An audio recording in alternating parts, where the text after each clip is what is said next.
Hi, Porter County. It's Amanda from the South Haven branch, and today's craft activity is going to be making your own books.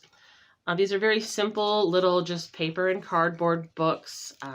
We've done them quite a few times at South Haven for various programs. They're really kind of a fun little activity to do.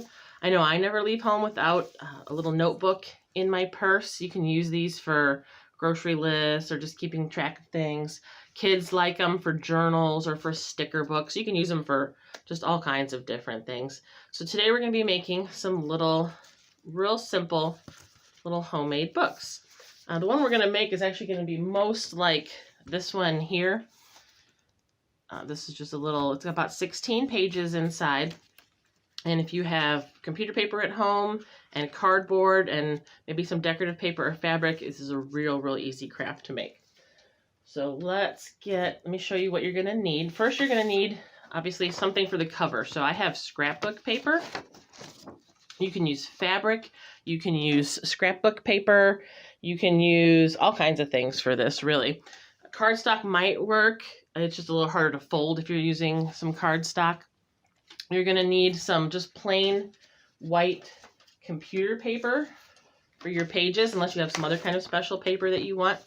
I used for this book, I'm using 4 sheets of computer paper that I cut in half and then folded together to make the pages of the book. You're also going to need some pieces of cardboard. You're going to need 3 pieces, 1 for the cover, front and back, and 1 little tiny strip for the spine. You're going to need scissors, obviously, to cut them apart, and you're going to need glue of some kind. Now, you can use Elmer's school glue. This is a little runny for my preferences. I usually like tacky glue. I don't have any tacky glue at home right now, so I'm actually going to be using a hot glue gun. Also, because I'm trying to do this quickly in like a quick little tutorial, it takes a while for liquid glue to dry. So a hot glue gun lets me work a little bit faster than I normally would, but I actually do prefer tacky glue for making this. I think it's a lot easier to use tacky glue. So for the very first step is actually to get your pages ready. Now, like I said, for my pages, I cut 4 pieces of computer paper in half, and then I folded one of those sections in half, made a crease. And if you have a stapler at home, you can use a staple. You will see some small paperback children's books are actually just stapled together. So you could take your stapler and staple it right here, cut 2 staples right in kind of the crease of the book there. But since I didn't have that, and it does look a little bit neater if you actually take your sewing machine, or you could hand sew, and I just sewed a line of thread stitching right here on both of them. And then I fold them in half, and I've got 2 little sections that I can put into my book. So these are the pages that are going to go in the book. Now, when I do my cardboard for the cover, front and back, I want the cover to be just slightly larger than the pages. So you can kind of see that I've got just a little bit of space. So I traced them, and then when I cut it out, I gave it just a little bit extra space around the edges. So I have a cover, front and back that are the same size, and then I have a small little strip that is the same length as the cover, front and back, but it's not the same width. It's very skinny. This is going to determine how thick your book is. If I show you mine here, you can see it's not very thick. And I want it that way because I don't want it too thick if I'm not going to put that many pages in it. I could probably fit, if I was being real careful about it, I could probably fit maybe 4 bundles of pages that are this size in this book. I'm only going to put 2 in there, but I could possibly fit up to 4. 4 would work in this book. But I wouldn't want to put just 1 of these, and I wouldn't want to make this any wider unless I was going to put more pages in. So the very first step is to make your pages and bundle your pages together. Once you have that done, you can cut out your cardboard. And now it's time to actually start assembling the book. So I've got my construction paper or cardstock or scrapbook paper, or even fabric would work really well. In fact, fabric would hold up probably even better than paper because it wouldn't rip or tear, and it wouldn't be as bad if you accidentally got it wet somehow. So I'm going to flip my paper over, and I'm going to get ready to glue. Because the first step is going to be to glue my cover onto this paper. And I'm going to use my hot glue gun for this. And I want it to be relatively centered because I'm going to fold the paper and I need some to work with. So I'm going to take my glue gun, and I'm just going to very quickly, because hot glue guns dry really fast, and adhere that on there. And then I'm going to take my spine with some glue. Careful with this because you don't want to burn your fingers. And glue that on there. Now I want you to look that I have a little bit of a gap. Very small, but there is a gap between my 3 pieces here. I'm going to glue this one on like that and leave a little bit of a gap. I don't want it to be touching and to be too close because that will make it too hard to fold once I go to open it. So I need it to be like this. I need it to be close but not touching. So let me glue this one on there. And if you had liquid glue, you would actually be able to take your liquid glue and just kind of smear it all over the cover and stick it down. You'd get even better adhesion than with a hot glue gun. Hot glue gun and paper, not that great. But I don't have any tacky glue here, so it is what it is.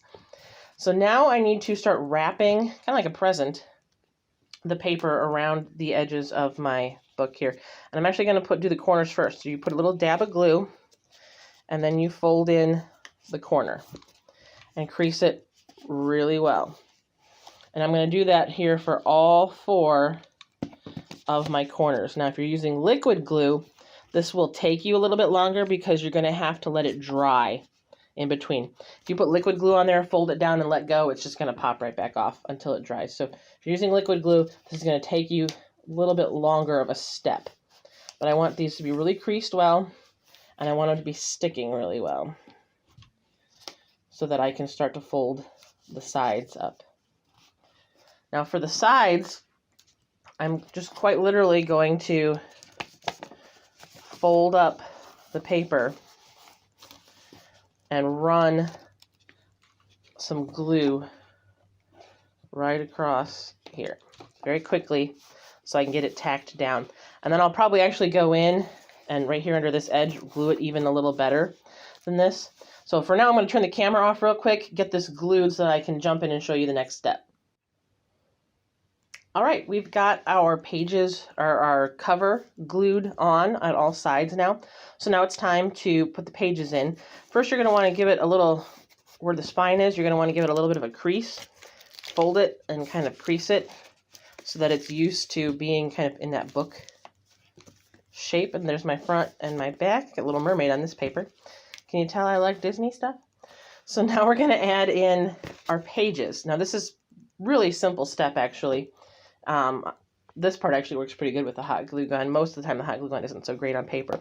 But I'm actually going to take my hot glue gun. I'm going to put a pretty thick bead of glue right down the spine here. And I need it to be pretty thick because I want it to stick to the sides of these pages. So I'm going to put these page ends here, the middle, right there on top of the glue. Try to get it centered as best as I can. And then you got to hold it so that it'll dry. So this part, even though it's hot glue, it still takes a couple seconds to dry. So there I've got my stringy glue bits here. So now I've got my pages glued into the book. They're not going anywhere because it's hot glue. They will stay put quite well.